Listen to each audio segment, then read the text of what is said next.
하나님 감사합니다. 이 오후에 다시 한번 기도하게 하시니 감사합니다. 하나님, 우리 기도를 통하여 영광 받아주시고 정말 하나님께서 우리의 부르짖음을 통하여 영화롭게 될 수 있도록 축복해 주옵소서. 그래서 하나님, 우리의 삶에 찾아오셔서 하나님께서 응답해 주시고 하나님의 살아계심을 우리가 다시 한번 삶에서 느끼며 경험할 수 있도록 축복해 주옵소서. 이 시간에 주의 음성을 듣습니다. 저희들에게 말씀해 주시고 이 말씀이 우리의 영혼을 살릴 수 있는 귀한 생명의 말씀이 될 수 있도록 축복해 주옵소서. 감사드리며 예수 그리스도의 이름으로 기도드리옵나이다. 아멘. 하나님의 말씀은 고린도후서 5장입니다.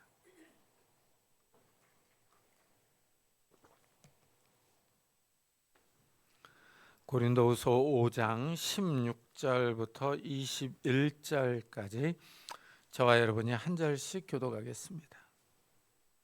신약성경 290페이지입니다. 고린도후서 5장 16절부터 21절까지 저와 여러분이 한 절씩 교독하겠습니다. 그러므로 우리가 이제부터는 어떤 사람도 육신을 따라 알지 아니하노라. 비록 우리가 그리스도도 육신을 따라 알았으나 이제부터는 그같이 알지 아니하노라.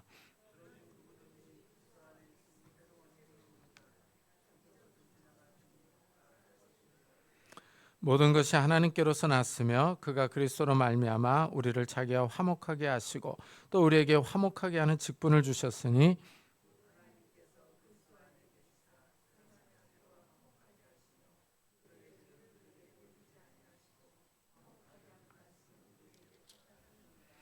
그러므로 우리가 그리스도를 대신하여 사신이 되어 하나님이 우리를 통하여 너희를 권면하시는 것 같이 그리스도를 대신하여 간청하노니 너희는 하나님과 화목하라.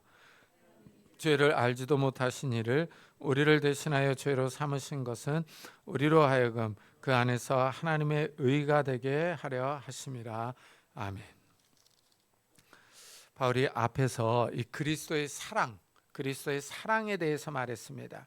이 그리스도께서 인류의 죄를 대신하여 죽었다가 다시 살아나셨습니다. 이 사실을 믿는 사람들에게 하늘에 영원한 집이 있다 하고 말했습니다. 이래서 이제 바울은 오늘 말씀에서 그리스도를 육신을 따라 알지 않는다 하고 말합니다. 그러므로 우리가 이제부터는 어떤 사람도 육신을 따라 알지 아니하노라. 비록 우리가 그리스도도 육신을 따라 알았으나 이제부터는 그같이 알지 아니하노라 그럽니다. 이 그리스도는 구약의 메시아입니다. 유대인들이 메시아를 기다렸어요. 이 메시아가 오면은 유다 나라를 로마의 압제로부터 구원해 줄 것을 믿었습니다. 그러니까 유대인들이 기다렸던 메시아는 정치적, 군사적 왕으로서 이 구원자, 해방자입니다. 그런데 예수님이 오셔서 십자가에서 죽었다가 다시 살아났습니다. 이 바울은 처음에 이 예수님을 안 믿었어요. 그래서 이 목수의 아들로 태어난 한 인간으로만 생각했습니다. 예수님이 하나님의 아들이라는 주장을 거부했습니다. 그래서 예수님이 십자가에서 죽은 것을 합당하게 여겼어요. 인간적으로만 예수님을 알았기 때문입니다. 그러나 이제는 예수님을 육신을 따라 알지 않는다고 말합니다. 예수님이 누구시며 왜 죽었는지, 어떻게 다시 부활했는지를 알기 때문입니다.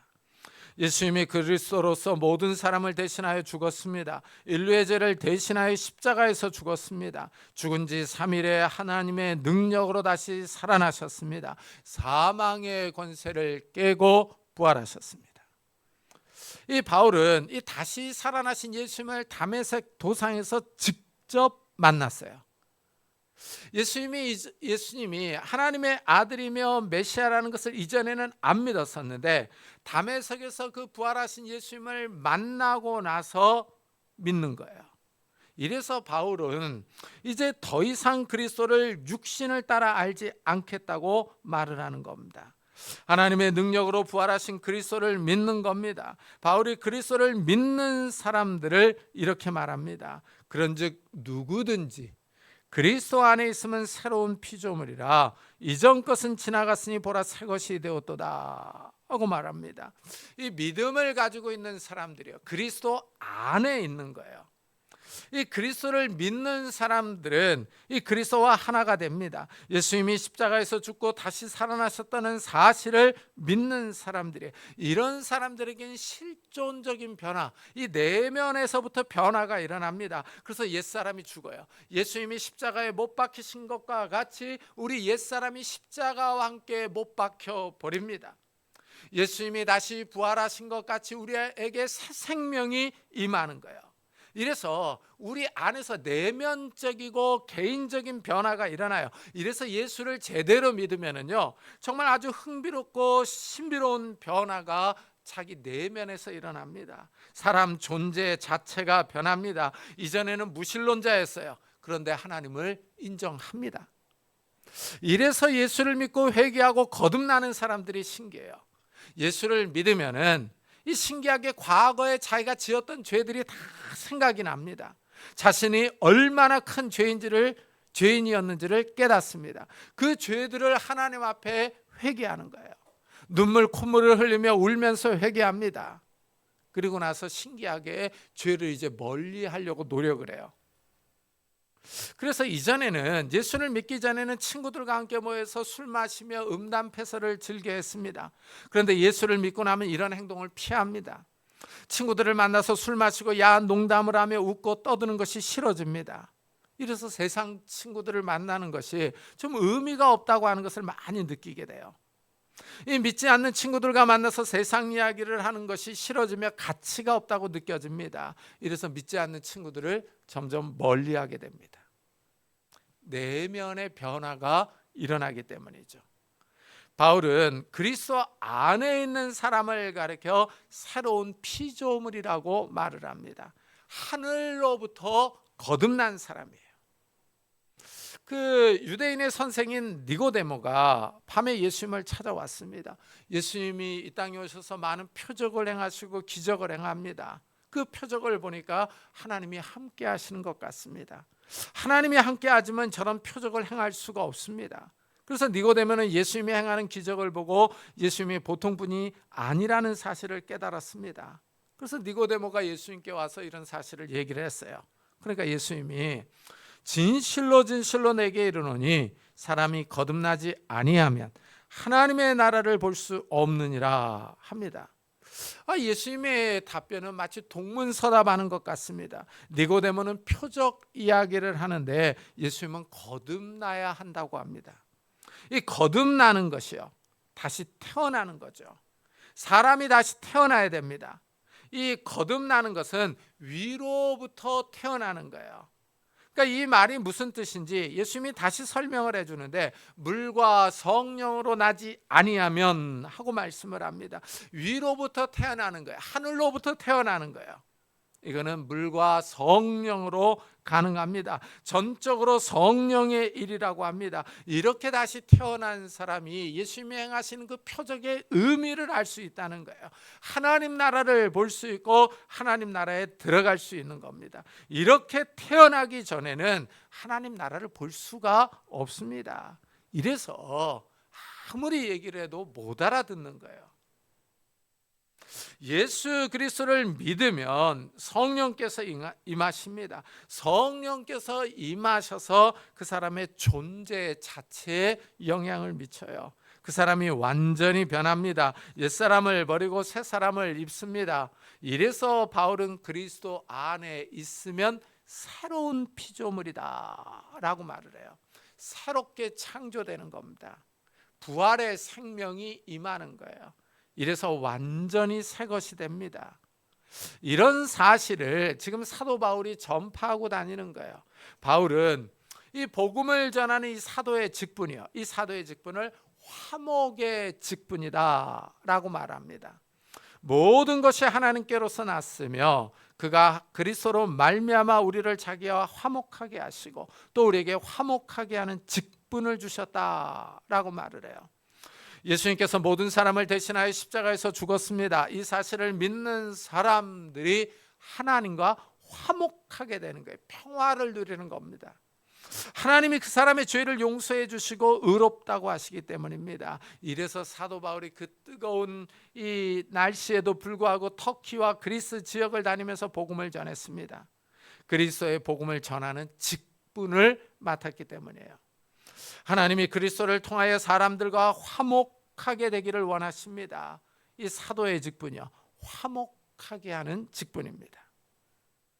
그런데 사실 이 직분은 돈이 되지 않죠. 세상의 영광도 없습니다. 무엇보다도 복음을 전하기 위해서는 고생해야 하는 직분이죠. 참 이 주의 종이 된다고 하는 거예요. 어떤 면에서는 이 십자가를 지고 가는 거죠.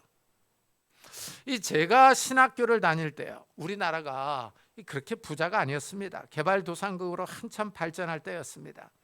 이때 신학을 공부하러 신학교에 온다는 것은 이 그리스도의 십자가를 진다는 의미가 컸습니다. 그래서 이 십자가의 고난을 같이 당한다, 이런 의식들이 많았었습니다, 목사들에게.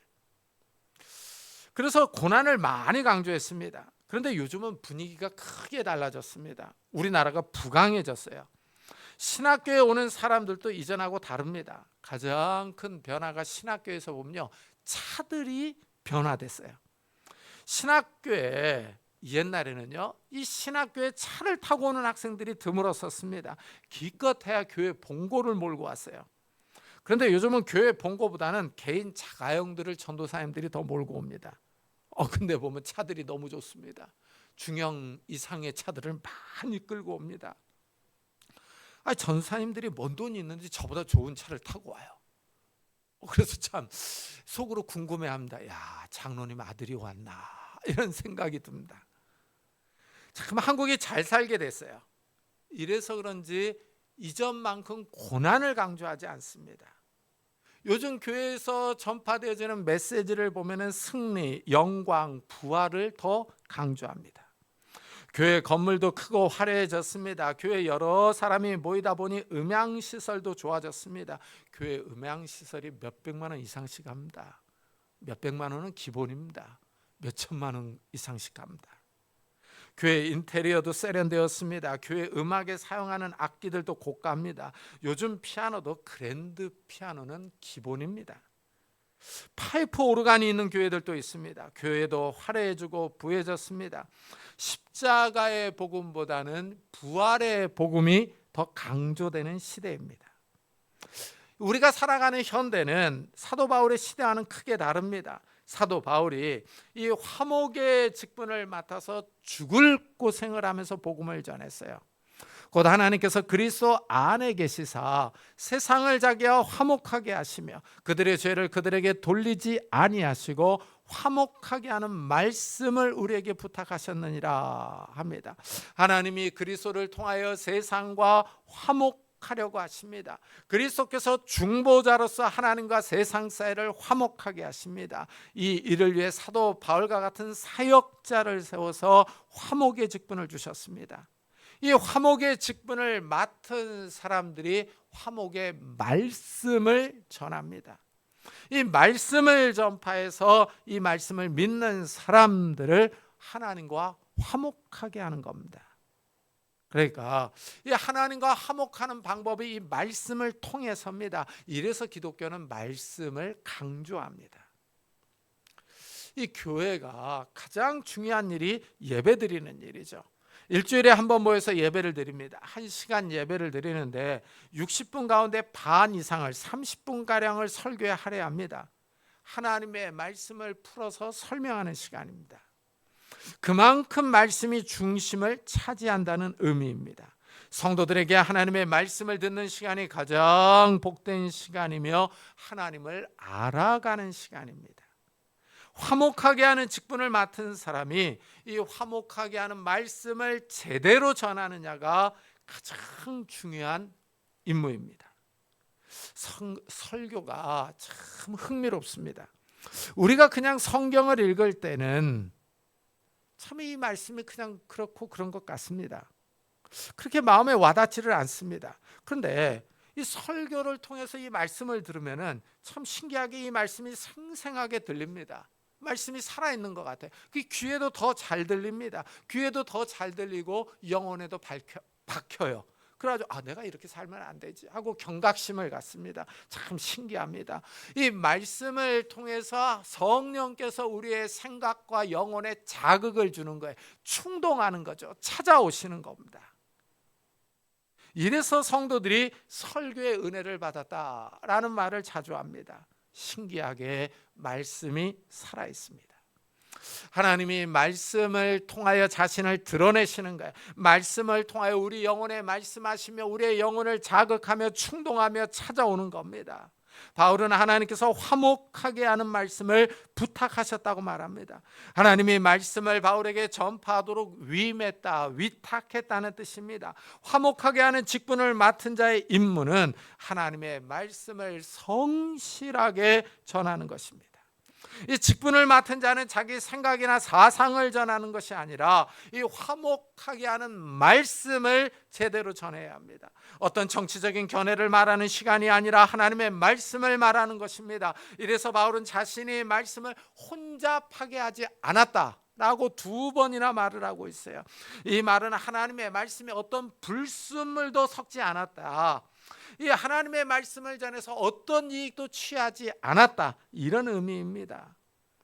바울은 하나님이 자신을 부르신 목적을 잘 이해하고 있습니다. 자신이 해야 할 일이 무엇인지를 인식하고 있습니다. 이래서 바울은 고난을 받아도 흔들리지 않습니다. 어려움과 박해가 와도 물러서지 않습니다. 하나님이 자신에게 맡겨주신 일이다 라고 생각하기 때문입니다. 이래서 바울은 자신을 그리스도의 대사라고 말합니다. 그러므로 우리가 그리스도를 대신하여 사신이 되어 하나님이 우리를 통하여 너희를 권면하시는 것 같이 그리스도를 대신하여 간청하노니 너희는 하나님과 화목하라 합니다. 여기서 그리스도를 대신하여 사신이 되었다라고 말을 합니다. 이 사신이 바로 대사, 대표라는 뜻입니다.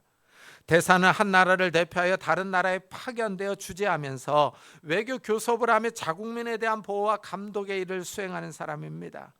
바울은 자신을 그리스도를 대신하는 대사라고 말합니다. 그리스도를 위하여 복음을 전하는 사람입니다. 하나님이 바울을 통하여 사람들을 권면합니다. 그리스도를 대신하여 사람들에게 하나님과 화목하라 하고 전합니다. 우리 인간에게 있어서, 사람에게 있어서 가장 중요한 일이 무엇이겠습니까? 그것은 창조주 하나님과 화목하는 거예요. 평화를 누리는 겁니다. 이 일을 위해서 만사를 제쳐놓아야 합니다. 하나님과 화목할 때 영원한 저주와 재앙을 받지 않고 영생을 누리기 때문입니다. 큰 돈을 벌고 높은 지위에 올라가는 일보다 하나님과 화목하는 것, 하나님과 평화를 누리는 것, 이것이 우리 인생에 있어서 가장 중요한 일입니다. 하나님 나라에 들어가서 영원한 복을 누리기 때문입니다. 아담이 하나님의 명령을 거역했을 때 찾아온 변화는 하나님을 두려워하며 피하여 숨었습니다. 아담이 선악과를 따먹기 전에는 하나님과 에덴 동산에서 자유롭게 거닐며 교제했습니다. 하나님과의 관계가 좋았습니다. 그러나 아담이 하나님께서 따먹지 말라는 선악과를 따먹음으로, 불순종함으로 하나님과 이 좋은 관계가 깨져버렸습니다. 아담이 하나님을 두려워합니다. 하나님과 화목함이 없습니다. 하나님과 사람 사이에 큰 관계 변화가 생겼습니다. 사람이 하나님을 피하여 숨습니다. 하나님을 떠납니다. 이 깨진 관계를 회복시키려고 오신 분이 바로 하나님의 아들 예수 그리스도입니다. 그리스도께서 모든 사람을 위하여 죽으심으로 이 관계가 회복되는 거예요. 이 십자가 사건을 믿는 사람들이 하나님과 화목하게 됩니다. 평화를 누리게 됩니다. 예수님이 하나님의 아들로서 죄가 없으십니다. 죄가 많은 우리와 같은 사람이 아닙니다. 이래서 바울은 하나님이 죄를 알지도 못하신 이를 우리를 대신하여 죄로 삼으신 것은 우리로 하여금 그 안에서 하나님의 의가 되게 하려 하심이라 하고 말합니다. 예수님은 죄를 알지 못하신 분입니다. 흠이 없는 분입니다. 그런데 십자가에서 죽었습니다. 우리를 대신해서 저주와 이 재앙을 당하신 거예요. 죄가 없는데 죄가 있는 사람처럼 죽었습니다. 중범죄자를 처형하는 십자가에 달려서 죽었습니다. 이 사건에 하나님이 의미를 부여하시는 거예요. 이 사건을 믿는 사람들의 죄를 씻어주며 용서해 주십니다. 이 사건을 믿는 사람들을 의롭다고 인정해 줍니다. 하나님이 그 사람의 믿음을 보시고 의인으로 인정해 줍니다. 하나님의 의가 나타나는 겁니다. 이것이 화목하게 하는 말씀의 핵심입니다. 하나님의 구원 계획입니다. 하나님이 인류를 향해서 이 십자가 부활 사건을 믿으라고 하십니다. 이 사건을 믿는 사람들을 의인으로 인정해 주십니다. 여기에 하나님의 지혜와 능력이 있습니다. 그런데 사람들이 이 십자가와 부활 사건을 믿지 않는 거죠. 거부하며 거역합니다. 하나님께 반역하는 거죠. 한번 잘 생각을 해보세요. 하나님께서 이 믿음을 가지라라고 하는 거, 어떤 큰 돈을 요구하는 것 아니지 않습니까? 하나님이 사람들에게 구원받으려면 최소 10억 이상을 내라 하는 것도 아닙니다. 하나님 나라에 들어오고자 하는 사람은 최소 스카이 대학을 나와야 한다 하고 요구하는 것도 아닙니다. 하나님과 화목하려면 키가 남자는 180cm 이상, 여자는 165cm 이상이 되어야 한다 하고 어떤 신체 조건을 말하는 것도 아닙니다. 이 하나님의 종들이 설교하는, 이 전하는 화목의 말씀을 인정하고 믿으라고 합니다. 그런데 사람들이 믿지를 않죠. 이게 문제죠.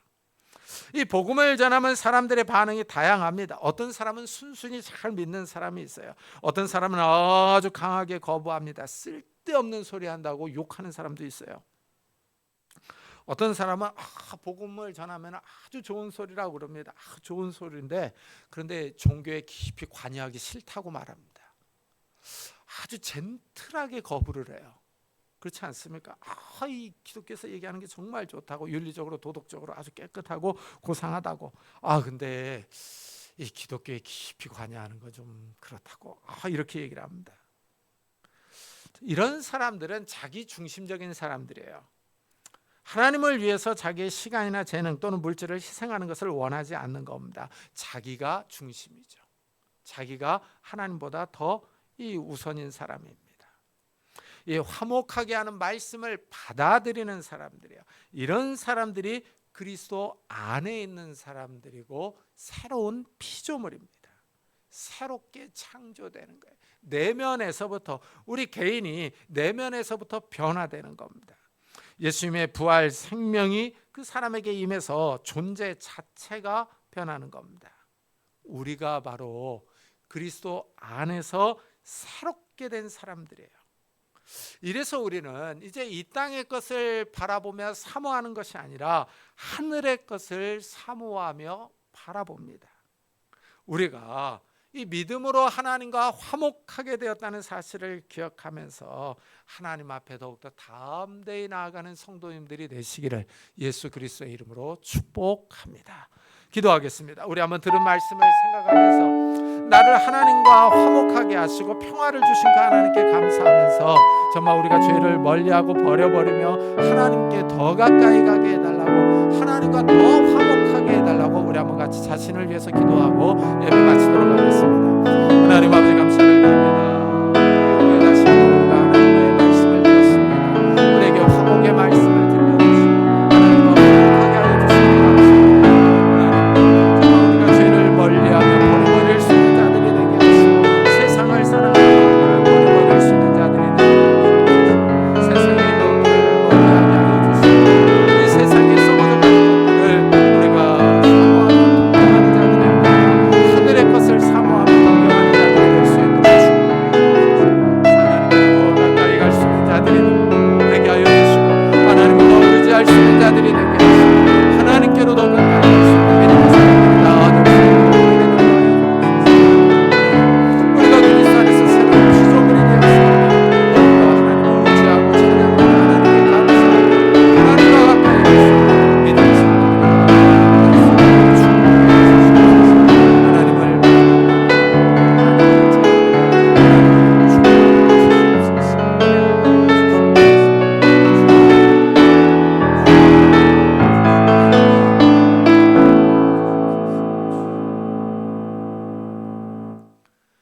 지금은 우리 주 예수 그리스도의 은혜와 하나님의 사랑과 성령님의 교통하심이 그리스도 안에서 새롭게 된 자로서 하늘의 것을 사모하며 하늘의 것을 갈망하며 돌아가는 우리 사랑하는 성도들과 가정과 교회와 우리 산업 위에 지금부터 영원토록 함께 있을지어다.